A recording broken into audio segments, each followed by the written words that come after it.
आज़ादी बचाने वाले जो यहाँ उपस्थित हुए हैं, आप सबको मेरे तरफ से सलाम, नमस्कार और लाल सलाम। मेरे प्रिय साथियों, आज देश भर में एक विरोध की आवाज इस हमले के खिलाफ उठ रहा है। देश के शायद ही कोई प्रदेश होगा जहां इस प्रकार के विरोध प्रदर्शन नहीं हुए होंगे। तमाम पत्रकार, तमाम जनवाद के लिए लड़ने वाले, ट्रेड यूनियन, किसान सभा, महिला संगठन, युवा छात्र संगठन और वाम दलों ने, और इसके साथ साथ जो इंडिया प्लेटफॉर्म में शामिल जितने भी दल हैं, सबने इसका विरोध किया। कहने का अर्थ ये है कि मोदी सरकार ने जो प्रयास किया कि न्यूज़ क्लिक को अलग अलग करके चीन के साथ जोड़कर एक ऐसे विचारधारा के आधार पर झूठ की एक बुलंदा को तैयार करके न्यूज़ क्लिक को वो अलग करके हमला करेंगे, वो पहले स्तर पर ये साजिश जो उनकी रही वो पूरी तौर पर फेल हो गई है।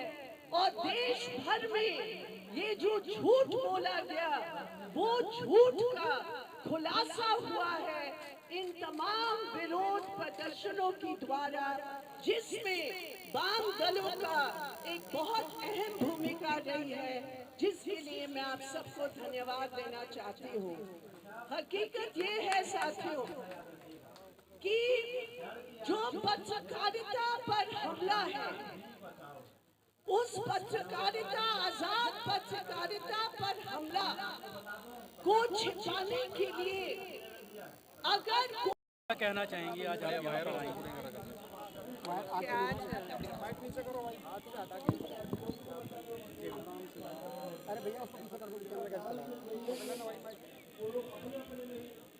आज लेफ्ट पार्टीज की तरफ से ये प्रेस फ्रीडम के पक्ष में और आज़ाद पत्रकारिता के पक्ष में न्यूज़ क्लिक के ऊपर जो हमले हुए उस संदर्भ में एक प्रदर्शन हुआ है जिसमें मैं शामिल हूँ। हालांकि इस प्रकार के विरोध प्रदर्शन केवल लेफ्ट की तरफ से नहीं, लेकिन देश भर में लोगों ने ये महसूस किया और समझा कि ये केवल न्यूज़ पोर्टल पर हमले करने का सवाल नहीं है, ये पूरे फ्रीडम के ऊपर एक ज़बरदस्त हमले की एक भयानक कदम है। और उसके कारण बहुत समर्थन देश भर में इस सवाल को लेकर हुआ है, जो देश के हर प्रदेश में प्रदर्शन हुए हैं। तो मैं कहूँगी कि बीजेपी आरएसएस की ये साजिश कि चीन के साथ जोड़कर झूठे राष्ट्रवाद के नारा को देकर प्रेस फ्रीडम पर हमला करने की जो उनकी साजिश रही है वो असफल रही है, वो फेल रही है, क्योंकि लोगों ने असल कारण समझ लिया है कि क्योंकि ये न्यूज़ पोर्टल जनता के पक्ष की बात कर रहे हैं, इसलिए उनके ऊपर हमला है। अगर 120 भी कंस्पिरेसी का धारा आईपीसी का किसी पर लगना चाहिए, ये बीजेपी सरकार और संघ परिवार पर लगना चाहिए। आज आरएसएस ऑर्गेनाइज़र की जो मैगज़ीन है, उन्होंने फ्रंट पेज पर दिया है press freedom no, this is press treason.